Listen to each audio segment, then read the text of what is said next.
everyone. I've been given the opportunity to share with you what God's been teaching me, and it's about being intentional with the time that we've been given. A couple of weeks ago, I spoke to our mothers group about the value of time. Little did I know then that our lives as we knew it was going to change quite rapidly, and we would be forced to distance ourselves and use our time differently to how we currently were. I've been really mindful that I need to be including God so much more in my day. One of the things I mentioned at the mums group is that something we may never really understand the value of is when we give children our time, our undivided time in a sometimes very fast-paced world. At the moment, I get the privilege to spend all my days with Henry. I get incredible joy watching him learn, develop, and just be himself. And I think, how much more does God love and enjoy time with us? Whether you're retired, still at work, working from home, or currently are unemployed right now, we all have time, and we all make decisions about how we're going to use it.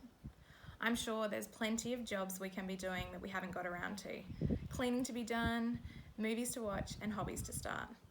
While this may all be good, and some of it necessary, can I encourage you not to fill up all your time and forget to spend it with God?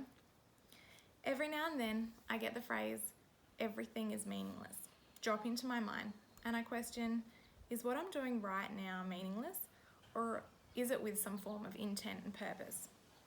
That phrase comes from the book of Ecclesiastes, where Solomon reflected on his life and went after all the things he could have ever wanted, but still found it all pointless and empty.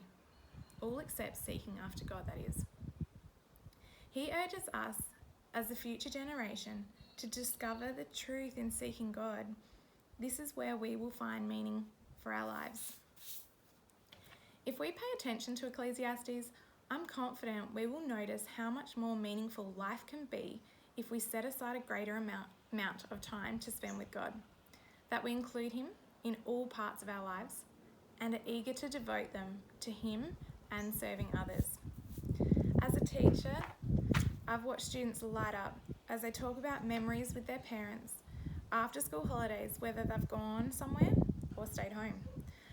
I've seen kids count down the days until their dads get home from working away, or the farm boys looking forward to harvest and time with their dads, or when kids get great marks on a subject they struggle with and cannot wait to get home to show their mum.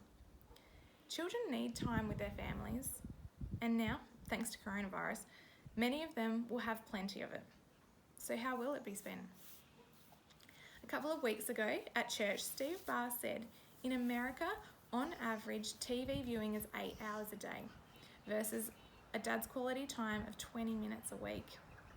It wasn't until thinking about time that I wondered, how much quality time am I spending with the Father, the TV or other devices, the travel, the clothes, the gyms, the cafes, the restaurants, all the things closing at this time, while enjoyable, they aren't going to be as rewarding as being in God's presence. In Colossians chapter 3, verse 16 and 17, it mentions the things we can be doing to live a lifestyle that honours God. It says, "Let the word of Christ, the message, have the run of the house. Give it plenty of room in your lives. Instruct and direct one another using good common sense. And sing your hearts out to God. Let every detail in your lives, words, actions, whatever, be done in the name of the Master Jesus, thanking God the Father every step of the way." My prayer is that you will build a deeper connection with God, most importantly, and also people in this time of social distancing. I hope that together in this time we can really experience the two things Jesus commanded us. Love the Lord your God with all your heart and with all your soul and with all your mind. This is the first and greatest commandment. And the second is like it. Love your neighbour as yourself. Our days are numbered, whether coronavirus is happening or not. So I will leave you with this question. What will you do with the time that God has given you? Thank you. God bless.